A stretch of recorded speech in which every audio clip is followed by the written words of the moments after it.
Welcome to Manage to Engage, the podcast from clearandopen.com, dedicated to the evolution of you because businesses grow when people do. Serving leaders, managers, and people who will be, helping you reach excellence in your work and achieve your personal goals at the same time. Sign up for the free course at clearandopen.com. To me, the simple thing is just to be curious about what reality is. Assume you're not in it in one way at any given moment. Commit to really wanting to abide with it. And to the degree you have influence on others, do the same. Hi, it's Joseph, and thanks for tuning in to Manage to Engage, the podcast from clearandopen.com. Subjectivism has, in many ways, caused the steady decay of the economy, the news, and our shared reality. But there's a common solution to all of those problems. To conclude this series, I'll outline the one brave step you can take to help yourself and the people you manage to escape the distortions of our subjective reality. I offer weekly member webcasts, online courses, and mentorship at clearandopen.com because it's my truth that with the right tools, anyone can eliminate the people, money, and time problems holding them back in business. And I share parts of these webcasts and courses on this show because I want to help you too. If you're enjoying the show and learning from it, I'd love your feedback. If you're listening to the show on an Apple device, all you have to do is open up the podcast app, view the full description of this episode, and click the link to leave a rating and review for the show. Thanks so much for listening. Let's start the show.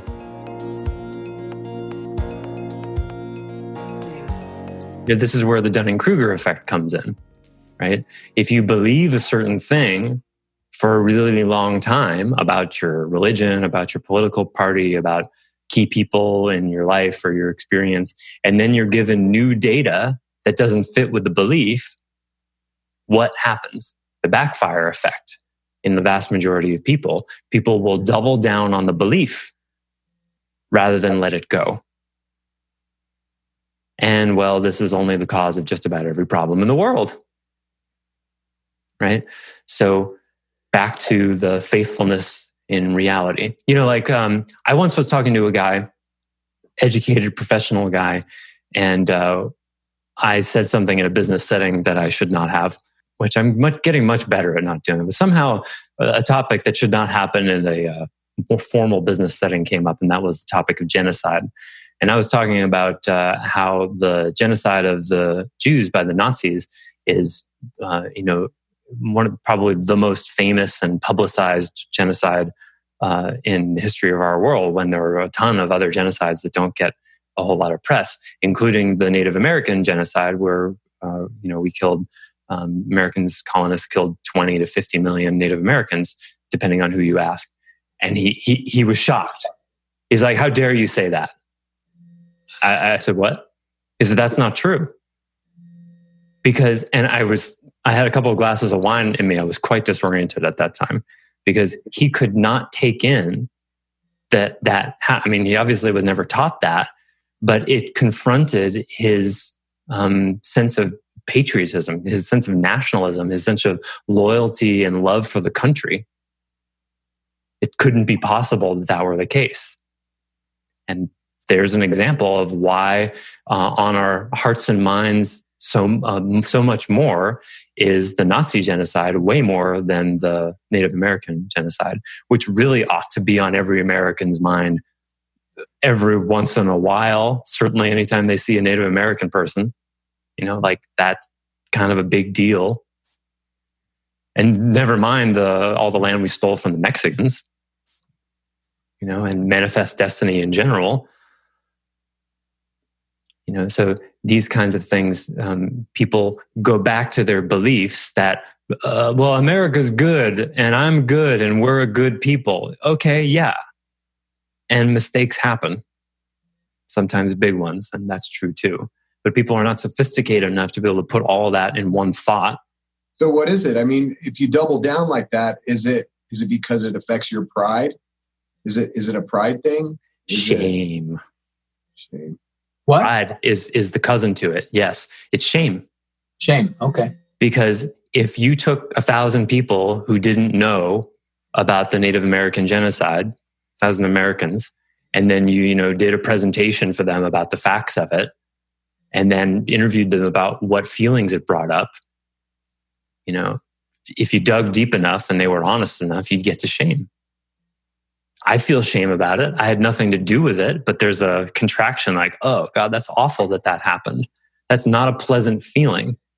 It doesn't make me proud to be an American, And so most people don't have the emotional fortitude to be able to actually experience that. And they want to believe that all things America does, it's the greatest country in the world, right? That's like why does it have to be the greatest country in the world? And by the way, what's the criteria? What makes it the great? Well, and we need to make it great again, right? That was the Trump campaign. Well, what would that mean? And how does it happen? Right? None of that's discussed. When did it stop being great? What was the moment? Right? None of those people can answer that, not with any kind of specificity. So again, accountability would have been if every journalist who ever talked to a Trump supporter said, so what's the greatness that's missing here? When did we lose it? And how are we going to get it back exactly? If there'd been accountability around that and critical thinking, we might have ended up with a different outcome. Certainly we would have ended up with a more intelligent debate. But journalists, they're one of the institutions that was supposed to be holding everyone accountable to reality. And how it became allowed for them to be owned by private businesses, I don't know how that happened, but that never should have been allowed. In favor of who, though? Yeah, that's the problem. They can't be run by the government. So I guess they have to be private. I don't know. I don't know what the solution is. But them being owned, however it is now isn't working. I don't know, maybe all their salaries should be paid for right out of our taxes. So like individuals fund journalism and then they're accountable to the people somehow. I don't know. But that's you mean like politicians are? Oh, right. Yeah, that doesn't work. I don't know what the solution is. Give me more than 10 minutes. I'll maybe figure it out. But however it is now is not working, right? Because those are the organizations we look to when we open up our browser or turn on the TV and say, what's happening in reality now? And, for a very long time, that's been like, one of my professors once said, news is something that someone else, somewhere else wants you to believe is true. Yeah. Well, I haven't looked to them for a long time. Yeah. So what do? We can't trust our news institutions for a take on reality because subjectivism has totally screwed up news. I don't know what news looked like in pre-Descartes. Definitely wasn't on the internet. So you see the problem we have here. Subjectivism and shame and beliefs, it just makes a big mess. And it's all solved by one thing, a commitment to reality, come what may. And in this subjectivistic era, that's the bravest thing you can do. Because if you dare, just like Ayn Rand's Heroes and all of her books, if you dare to commit to reality, even if it's unpopular and you piss people off, you can be ostracized, targeted, murdered. Yeah. Martin Luther King comes to mind, Malcolm X. People get murdered for that kind of stuff. That's, to me, the deepest courage there is these days, precisely because we live in such a subjectivistic world. But either we're going to return to reality or eventually the human race will die out. Now, the human race is going to die out anyway, probably. All species seem to have a coming and going kind of thing. But it could be the difference between 50 years and 5 million years.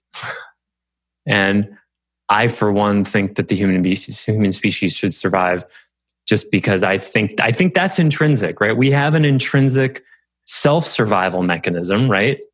We have that. That's intrinsic. The human being is designed to want to be. So for the most part, people don't kill themselves. Vast majority of people don't kill themselves. And if you put them in a survival situation, they will go through extreme measures to not die, right? Intrinsic. We want to live. Now, when it comes to the survival of the species, we tend to get kind of tunnel vision there, right? There's giant seas of plastic in the ocean.